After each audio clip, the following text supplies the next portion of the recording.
Welcome to These Are the Blades of Our Lives, the figure skating show where I talk to you about figure skating like it is drama for our mamas.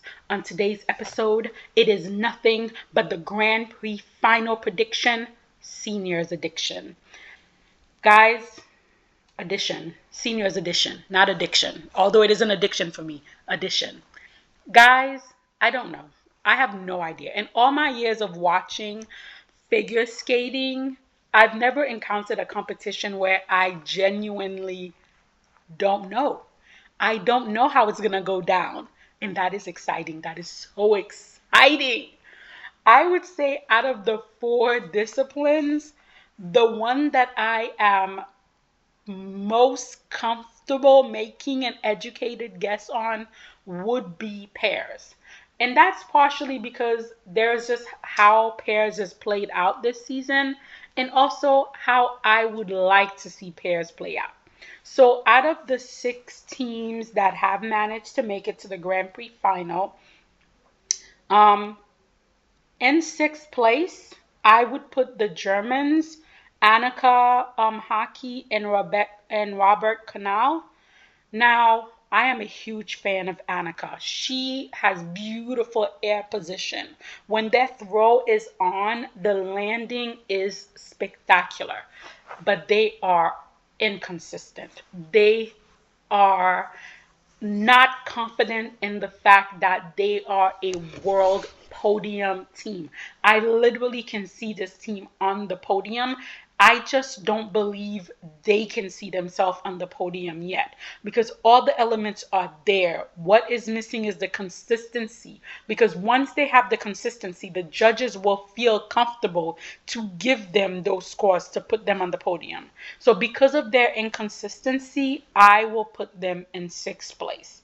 In fifth place, I'm going to put the the Italians, Rebecca Scialdi and Filippo Ambrosini. This is another team, again, that could easily be on a world podium except for those side by side jumps. Twist is good, throw is good, lifts are good, connection is good, those side by side jumps every single time. And I feel when they get in a situation where all the other competitors are clean, those side by side jumps will be the deciding factor that keeps them off the podium. And that is kind of sad because I really do like this pair. They match well, they have beautiful line, they have a good connection. Their programs this season are good. Everything is there except those pesky side by side jumps. In third place, I'm going to put Sarah Conti and Niccolo Marcial. Out of the three Italian pairs, they are my least favorite Italian pairs. Again, there is nothing wrong with this pair. They are perfectly serviceable, but that in itself is the problem. Their twists, not great. Their throws, okay. Their lifts, okay. Their side by side, decent. There is no wow factor. There is nothing that makes me say, oh my God, I am 100% invested in this pair. This is my podium pair. I'm fighting for it. There's nothing, not a single element gives me that feeling. I also am not a huge fan of their material. I love the fact that it's very sentimental, the wedding song of his grandfather. They're trying it out for, the Olympics in Italy, the whole home vibe. I get it, but it needs work. When you're trying to deliver that kind of storyline, you need to have a program that lives up to the concept. And I don't think this program lives up to the concept just yet. They got a couple of years to work it out. So it's completely possible that at one point it'll completely blow my mind. Right now it doesn't. So I have them off the podium. Who I am putting on the podium instead is Leah Pereira and Trent Mashore. Yes, this is only their second year together. But from last season to this season, they have grown so much. They're fairly consistent. All of their elements are good. They don't have a wild twist. Their throw is really good. The lifts are good. There is a lot of room to grow. There is a lot of room for improvement. But they've only been together for 2 years. And I see those improvements happening. They have a good connection with each other. They need to become more musical. They need to become more balletic. They need to extend more. But those things all take time. And I feel like this is a team that is going to have the time to grow and get where they need to get. So for me, I'm definitely putting them in the bronze medal position. As for my silver medalists, it has to be none other than Minerva Hassel and Nikita Volodin. Another brand new team who's only been together for a year. But this is such a beautiful pairing. He's tall. She's tall. They take up so much space on the eyes. They have so much length. They cover so much ice. They have good speed. The lifts are good. The throw is good. The twists are good. They are a little inconsistent, but they've only been together for a year. This is a team that I am emotionally invested to see where they go to in the future, how they grow, how they progress. I really like the look of this team. There is something that meshed instantly about this team and how they picked up the elements together so quickly. That gives me a lot of hope for where they might be in the future. And then, of course, my gold medal. I'm putting it out there. I am claiming it 100%. Skating universe, skating God, skating multiverse. Give it to me. And that is Grand Prix champion, the one and only Queen Diva, Diana. So let her do that. Do that. Because somebody told me how to say the name. Dudek. And Maxine Deschamps.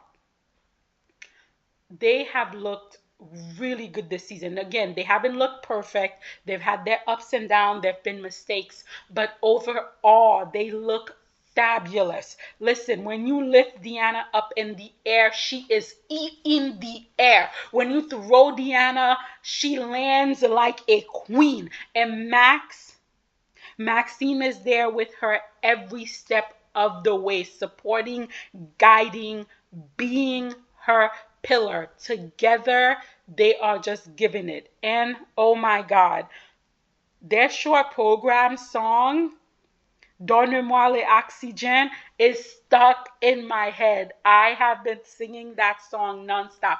I honestly feel like next season we will probably see a whole bunch of skaters skating to their short program music. It is bombastic.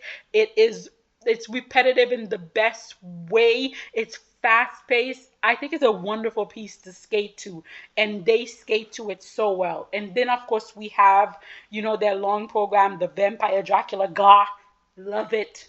Maxine taking a little bite out of Diana, Diana being her Dracula.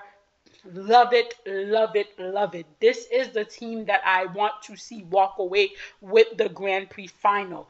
Every element is world class. They are packaged like a world class team. Like they already have the medal in hand. And again, you guys know how much I like things that grow figure skating as a whole. The story of Diana grows figure skating as a whole. The longevity, telling skaters you can go have a nice long single career, then have a nice long pairs career, to not have these skaters leaving the sport, to have them stick around, to have them have longevity, and to see that they can thrive at a later stage in their life and in their skating career. This is the story we need in skating. After so much negativity, after so much nonsense, this is the story that we need. So for me, it's definitely Diana and Maxine to win pairs. Now from pairs, we are going to the discipline that I actually have zero idea. I have no idea which man is going to walk away with this medal. This gold medal can literally, I would say, it can go four ways. We literally have like four potentials. Of course, there's my baby Shoma Uno. Always want him to win. But then we also have Yuma Kageyama, who is just adorable as hell. I wouldn't be upset if he won. Then we have Adam Siarham Fa, who is very innovative, very unique, very French in the best of ways. If he win, I can also see it. And then, of course, we have Ilya Melanin, who can literally jump 5 quads in a program. Technically, he can also get it. I'm just like, oh, good God. I really don't know which way this will go and who will be on top. So I'm just going to tell you how I want to see the podium, what I would like the podium to look like. Well, let me start at the bottom. Now, although I adore him, I love him to pieces. I'm not 100% positive, but I'll be like, I'm 67% positive that Kevin Amos is probably not gonna end up on the podium here. Nothing is impossible. What do I say? This is figure skating. The ice is slippery. The blades are thin. Anything that could happen will happen. It's figure skating. However, statistically speaking, given how inconsistent Kevin Amos tends to be, and given the technical gun power of some of the competitors here, it would be very hard for him to end up on the podium. So I'm going to put him in 6th place. However, even though I have him in 6th place here, he is on the podium in my heart. Kevin Amos is one of these skaters who is so emotionally honest. He's so open about his skating. He's so inviting to us, the audience, whether he's struggling or he's like thriving. He brings us into that journey with him. And so, of course, because he gives us so much emotionally, I am emotionally invested in Kevin and I want him to succeed. If he were to end up on the podium here, I would be screaming my head off. So I'm not putting him in 6th place because I don't want to see him in the podium. I'm just putting him in 6th place based on statistics and the competitors he's facing against. In 5th place, I'm putting Kawamura. He's a good technician. He's got good spins. He's got good jumps. He's got that beautiful Japanese skate landing glide, those deep knee bends. He doesn't speak to me in any way, shape, or form. These particular program, I swear, the entire season, every time I see him, I was like, can we bring back Beauty and the Beast? Because at least when he was doing Beauty and the Beast, even if he wasn't opening up to the audience, the music was opening up to the audience, and we could connect with him through that way. I don't like either of his programs this season. Quite frankly, I can't even remember them. They're not helping him grow. They're not helping him emote. They're not helping him project. So all I'm seeing is a very nice skater with very nice jumps and good spins. It's not telling me a story. He doesn't have a point of view. I don't know. I don't know who you are, Kawamura. I have no idea. You're not telling me on the ice. So I'm putting you in 5th place because even though your jumps are really nice, there's nothing else I can go by. I'm very sorry.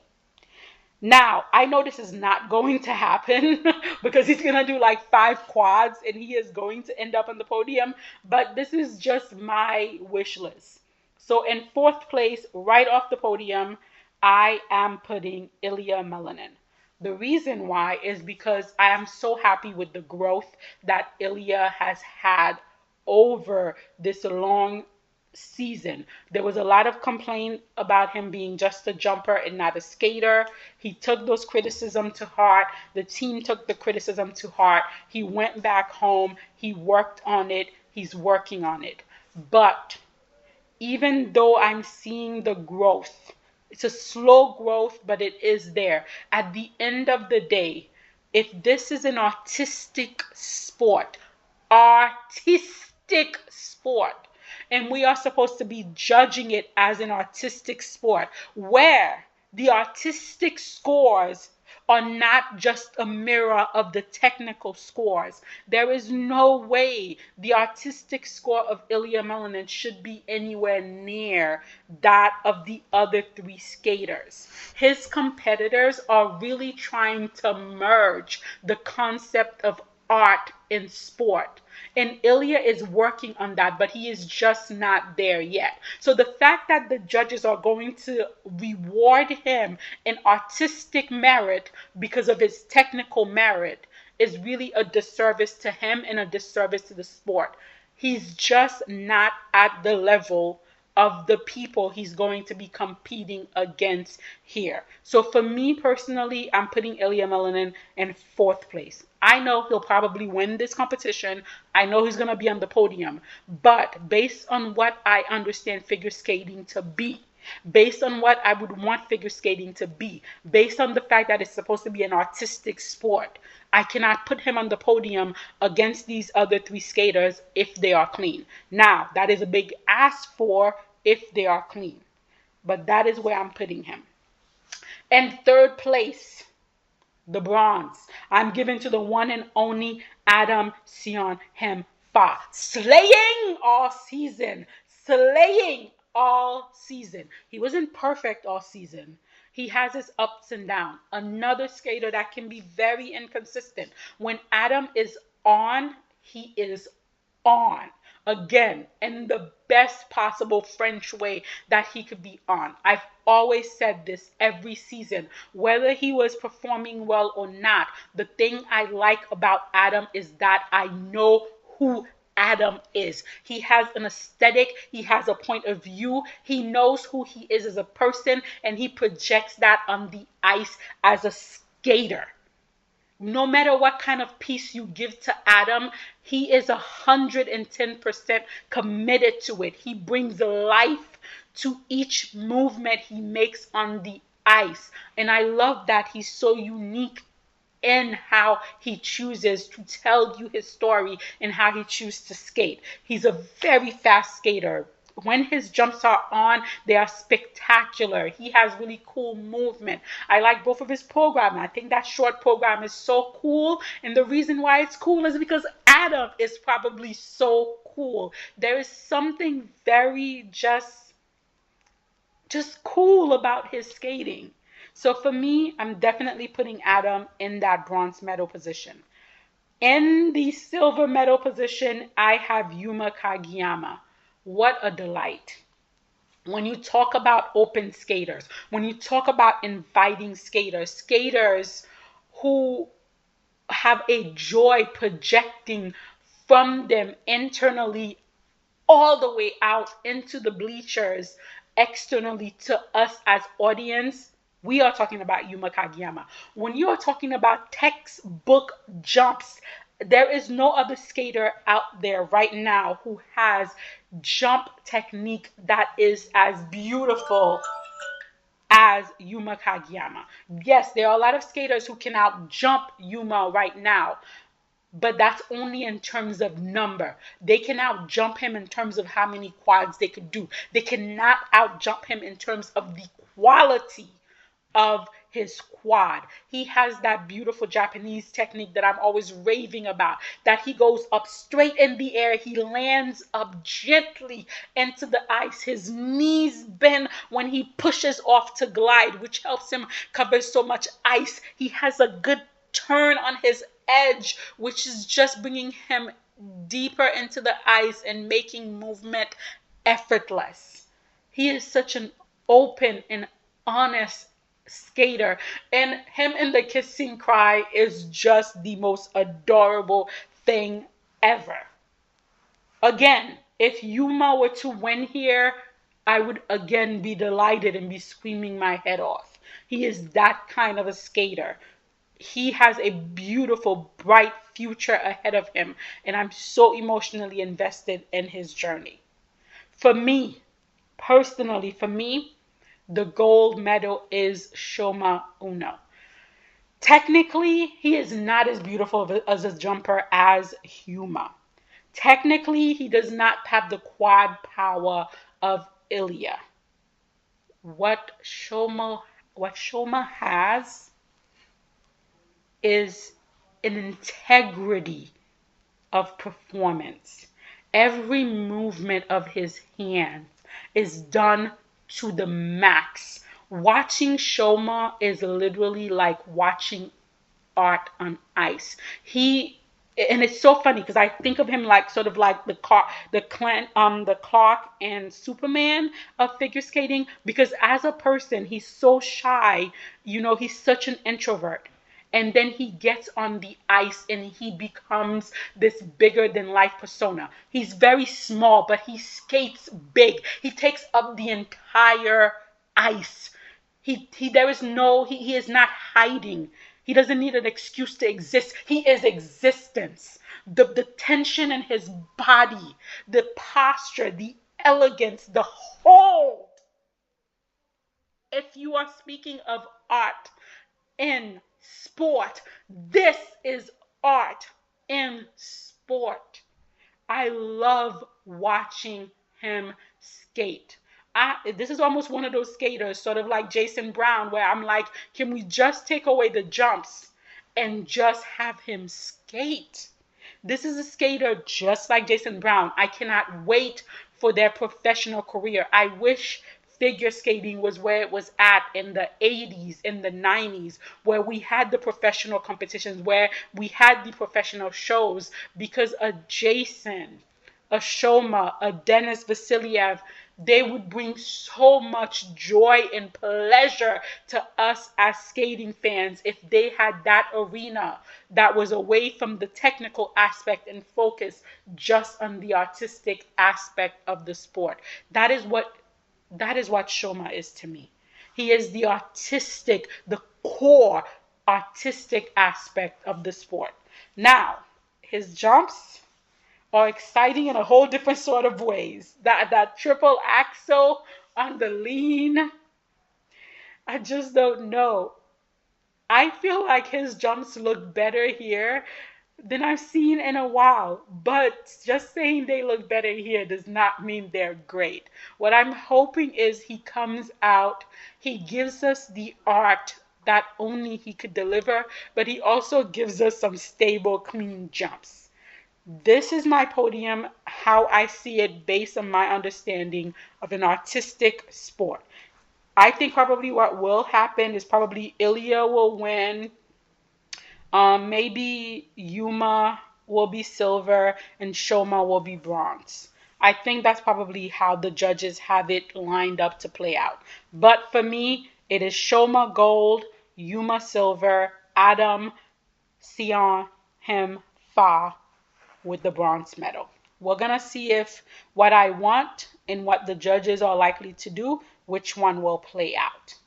And then from the men, we go into ice dance, the most political hotbed of madness there is. Now, I honestly do not know what will happen in ice dance, because after NHK, where Lila Fear and Lewis Gibson beat Charlene Guinard and Marco Fabri, I don't know. Guys, I don't know how political this competition is going to be. Who's on the judging panel? Is this a Marie-France judging panel? Is Barbara Fazopoli going to have to do a whole new article talking about how that effort has all the judges? Like, what do we really, really have? I don't know. And I am here for the drama. I am here for the drama. Oh, I can't wait. I can't wait. So I don't know. The reason why I don't know is because the scores are so inflated. Like those Skate Canada scores, those Skate America scores are so inflated that it's hard to really realistically say where we are in terms of the skating. I really don't know. Because if we're looking at the scores, if we go strictly based on the scores, it would be Charlene Guinard and Marco Fabrian won. They have the highest total scores for their Grand Prix so far. Then it would be Piper and Paul, followed by Lila and Lewis. So that means Chalk and Bates wouldn't even be on the podium if we go strictly based on the scores that we've seen this season. But we can't. We can't go strictly based on the scores that we've seen this season because the the judging paddle can be so different from one to another. So there's really no way to determine.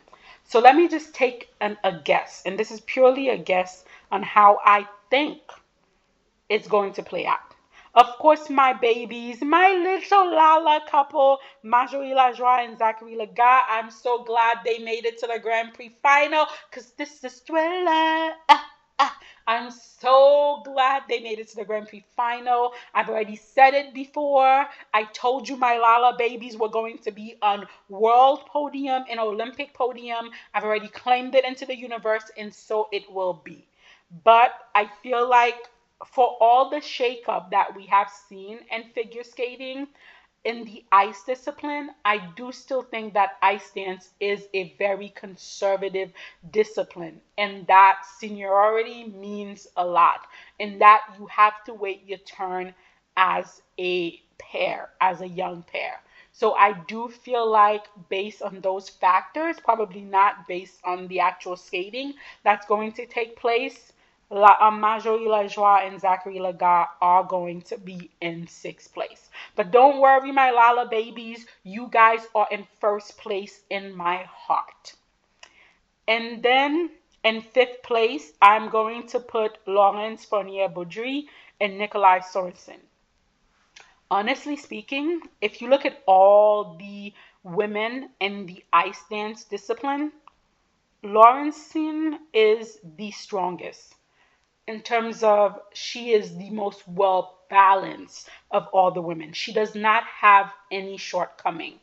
Her flexibility is good. Her core strength is good. Her edge technique is good. Her skating skills are fabulous. Her presentation is great. She eats up whatever you give her.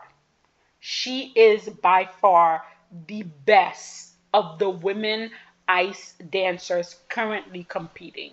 For me, she is technically the best, the most well balanced, the most well packaged.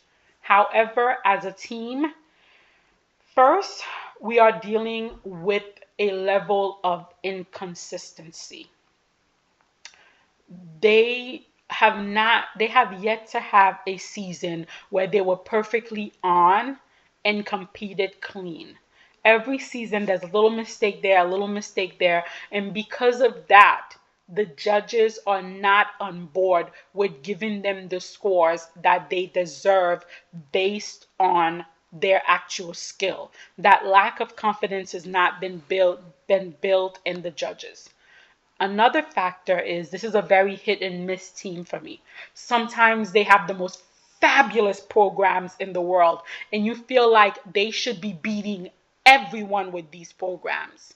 Now, their rhythm dance, except for the speaking part, I love the rest. I love their rhythm dance. I love the costume. I love the presentation. I love the packaging. I love the choreography. They are so on in that rhythm dance. And then we get to the free dance, the Notre Dame, Esmeralda, whatever it is. It's not a bad free dance. I'm just not a fan of it because they have done such spectacular special programs. And I feel like every time they have a spectacular special program where they should be building on their momentum to get the judges in their corner, to put them on those podium, they come with a program that's not that great and they lose that momentum. Because if we are honestly, if we're speaking in terms of pure skating skill, there's no way that Lila Fair and Lewis Gibson should be beating Lawrence and Nikolai. They're not on the same technical levels. But then again, Lawrenson and Nikolai do not have the consistency. They don't have those crowd pleasing program. And that's why I'm putting them in fifth place here. Now, I don't think the judges are going to agree with me. I think the judges are going to put them on the podium But personally, I'm going to put them off the podium in the pewter position. And I am putting Lila Fear and Lewis Gibson in that pewter position. The reason being, they are fabulous. They are crowd pleasers. This is a team that has discovered what their brand is, and they are marketing the hell out of that brand. They know what works for them, and what works for them is crowd pleasing, is that catchy, viral type of skating. And they are sticking to it, and they are doing it well. Now, having said that, their rhythm dance is not great. It's a good rhythm dance. It's not great. The Rocky free dance, definitely a crowd pleaser. Dun, dun, dun, dun. Whenever we hear that, as human beings, we are wired. We have memories. We have emotion. We remember watching the Rocky movies. Adrian! We remember that and we react to it. When we hear it, we get hyped up as the audience. The judges are also audience members. They're also hyped up. They also have those memories. This is also playing on their emotions. So, of course, they want to go there. They want to give those extra GOE. They want to give those extra point. This is a team that understands that and plays to that 100%. That is their strength. They are energetic. From the start of their program to the end of the program, they are giving you 110%. Lila is giving you face. Lewis is giving you extension. You're getting it all from this team, and you're getting it every time consistently without fail. Technically, the speed, the ice coverage, the edge, the extension, especially for Lila, it's not quite there. It's not quite there.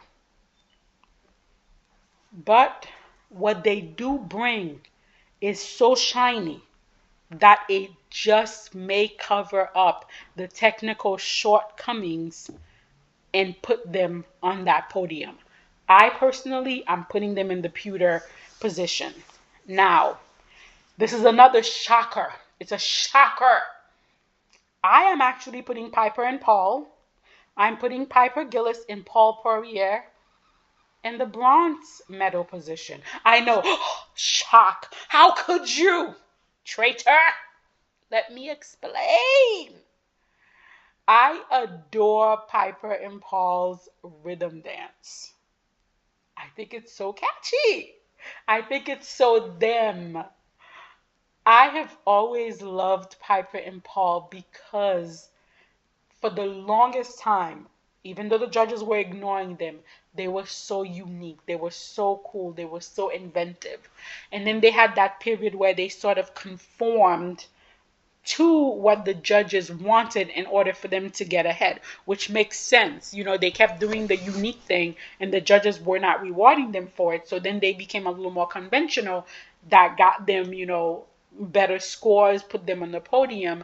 And now I feel like with the Hitchcock piece, they're trying to merge their unconventional, unique aesthetic with the convention of what the judges tend to look for.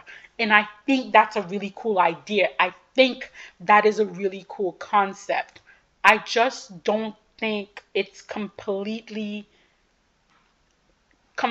created yet. I think it's still in that molding process. There are so many cool aspects to that free dance. The music itself is so interesting, and there are so many interesting moments. I just don't feel like it's completely cooked as a whole yet.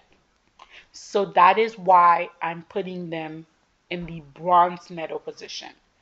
The silver medal I'm giving to the Italian, Charlene Guinard and Marco Fabri. I am giving them that silver medal, and I'm going to tell you why.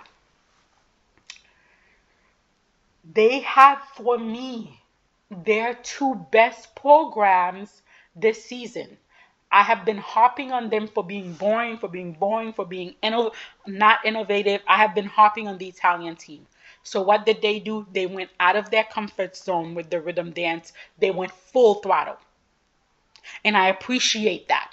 I appreciate that. They are committed to that free dance, to that rhythm dance, even though you could tell it's not in their comfort zone, but they are giving it 100%. Listen, when Marco goes on the ice and does that little kick, he looks so adorably awkward that I want to give them extra GOE. Now, from the rhythm dance to the free dance, also, this is their best free dance. I've always felt like they don't connect, they don't emote, they're not performing. In this rhythm dance, in this free dance, everything that I've criticized them about, they are now giving to me. Add on to that, without a doubt, the Italian pair is the most technically proficient pair currently competing. Edges on point, speed, probably the fastest, control, effortless in their lifts, spin unisons, everything that ticks off a technical box, they tick off that technical box. Their fault has always been the artistry. It has never been the technical. And I feel like they have reached a point where they have merged the technical and the artistry. And I want to see them rewarded for it. I harp on a team in the hope that they get better. And when they get better, I want the judges to reward them for it. That is why I have them winning the silver here. The gold medal, I'm going to give to Madison Chock and Evan Bate. I like their rhythm dance. I'm not crazy about it. I like it. But that free dance where literally Madison Chock becomes a contortionist. The way that Evan Bates is just moving her around like she is a doll with no bones in that free dance, I'm here for it. It's unique, it's inventive, it's intriguing, it's interesting. I am not bored for a moment because I don't want to take my eyes off of them for a moment because I might miss something. That to me is a free dance. This is a moment where you're watching the skating and you don't want to take your eyes because you're afraid you might miss something cool, something fun, something interesting. And that to me is what that free dance is about. And also, I feel like with Chalk and Bates, they're always one of those teams that are slow to start and then slowly builds throughout the season. And again, this was another season where they were a little slow to start, but I feel like by the time we see them in Grand Prix, they will build a little. By the time we see them, if they decide to go to four continent, it'll be building a little more. By the time they get to World, they would have built a little more. So this is why I'm giving them the gold medal here. Now, my podium is Piper and Paul, bronze, Charlene and Marco, silver, Madison and Evan, gold. This is my podium. What I think is likely to happen, where the judges are going to go for political reason and all these extras, it's probably going to be Piper and Paul, gold, Madison and Chalk, Madison and Evan, silver, and then Lila and Lewis, bronze. Or maybe Madison, Chalk, and Evan Bates, gold. Piper, Gillis, Paul Poirier, silver. And then Lila, Thea, and Lewis Gibson, bronze. Well, we're going to have to wait to see. Again, whether what I think and would like to see happen plays out, or if what the judges have already worked out will be what we get. So we're going to have to wait and see. And then finally, we get to the women. Oh my God, the women. Again, there is what I would like to see happen, and then there is what is likely to happen. Now, I'm just going to tell you what my podium would look like. So in my ideal podium would be Kari Sakamoto gold, Hana Yoshida silver, and Luna Hendrick bronze. That's my ideal podium. Kari gold, Hana silver, Luna bronze. Now, I don't think it's going to play out like that. What I think the podium will look like, and I don't think this has to do so much with the skating as it has to do with other stuff. I think it's gonna be Kari Sakamoto gold, Isabella Vito silver, and Luna Hendricks bronze. That's how I think it's going to play. Now, out of the six women who are competing here, I think Nina Pinzaroni will be in sixth place. This is a very gutsy skater. This is a very determined skater. This is a very consistent skater. However, this is still a very young skater. This is a skater that's transitioning from junior to seniors. So the presentation, the skating skill, the packaging, all of those extra things still need to be worked on. But the beautiful thing is, this is a very young skater.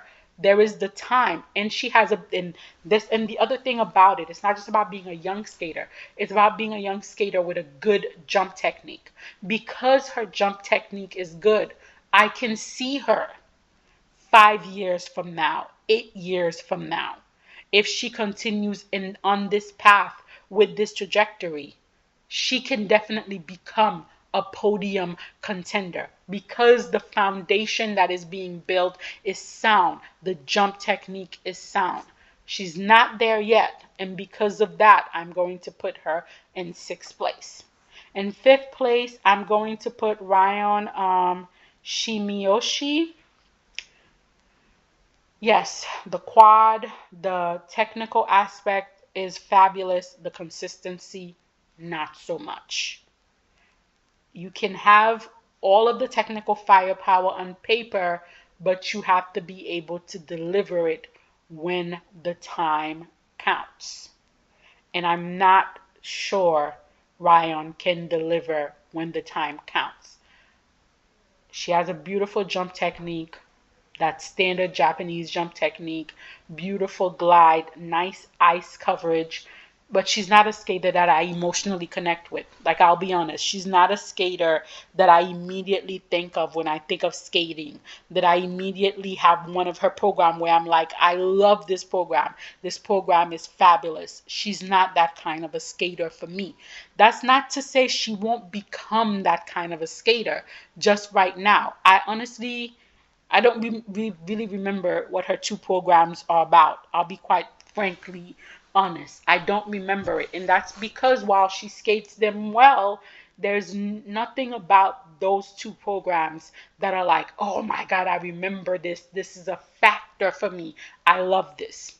It's not there. It's just not there for me yet. So she's going into fifth place.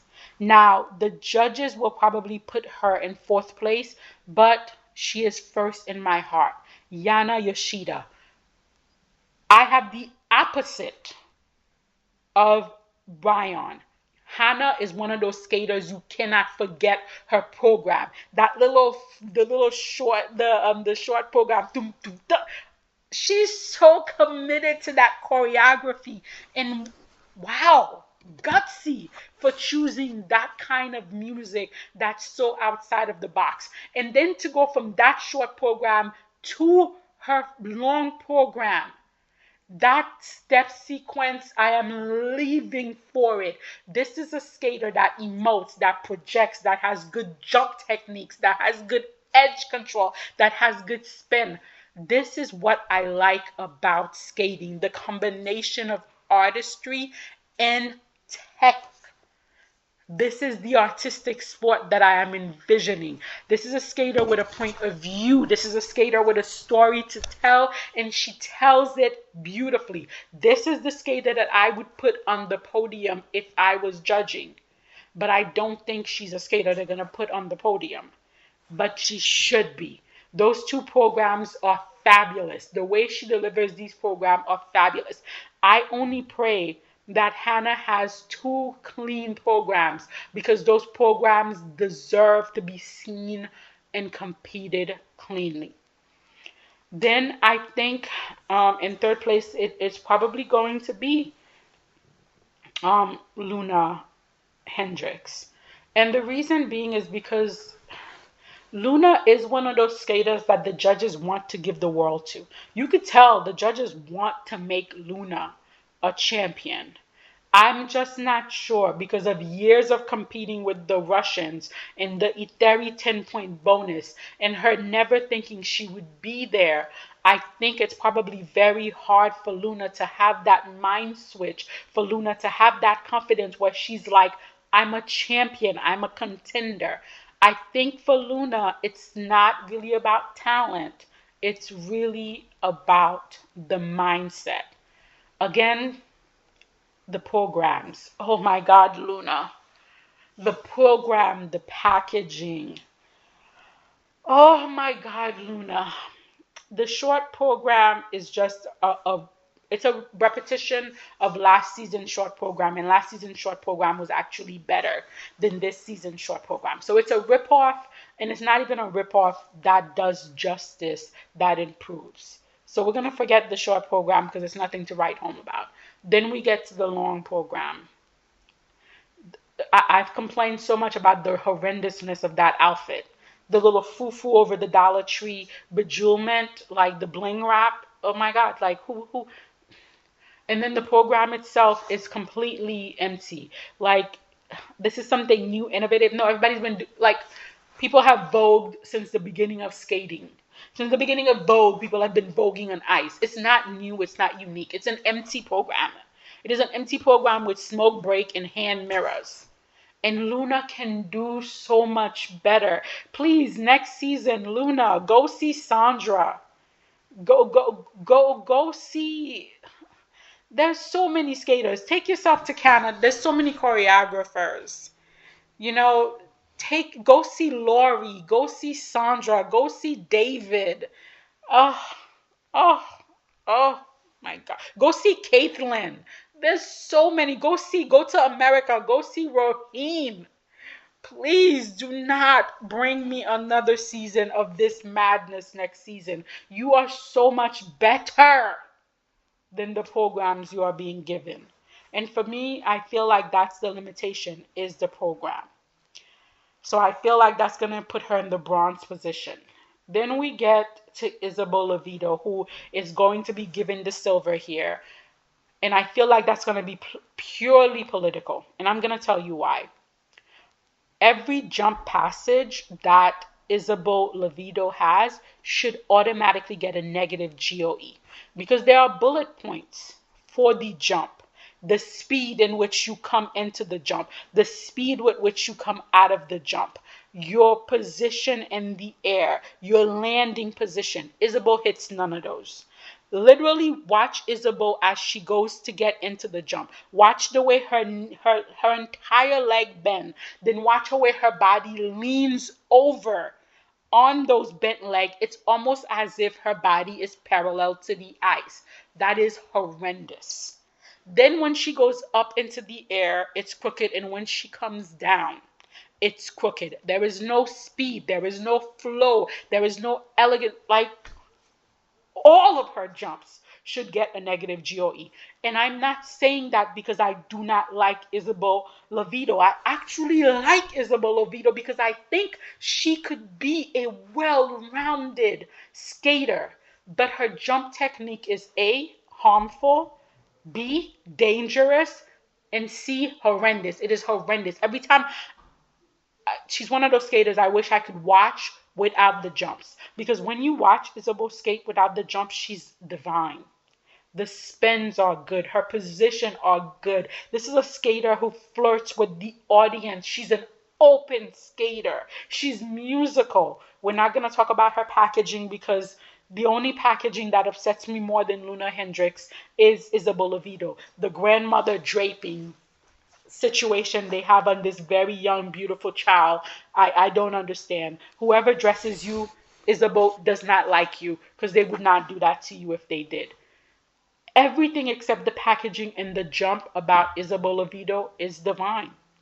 And I want the judges to give her negative GOE on the jumps because before it's too late, I want them to change and fix the jump technique so this skater can have a long career. I want them to fix that jump technique. But unfortunately, the judges are going to reward her for that poor jump technique and give her the silver medal here. And that's not going to help or motivate any change. And that is truly sad. And then my gold medal, of course, is Miss Kaori Sakamoto. Again, she's not had a great season. There's been ups and downs.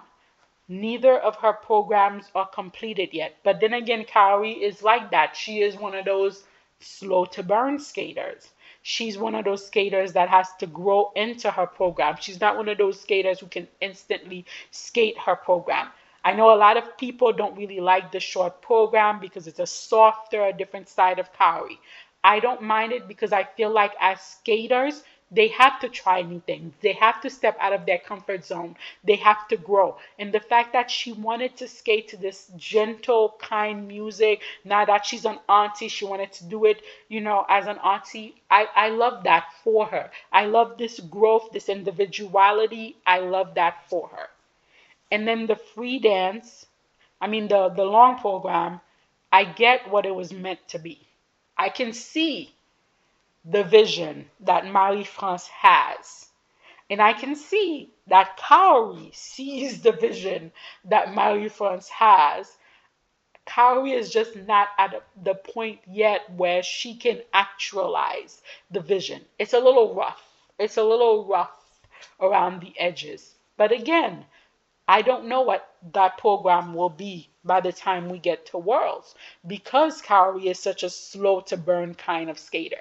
However, I really want her to come here at the Grand Prix and redeem herself because unfortunately we all remember what happened last season when she was favored to win and it didn't really quite go that way.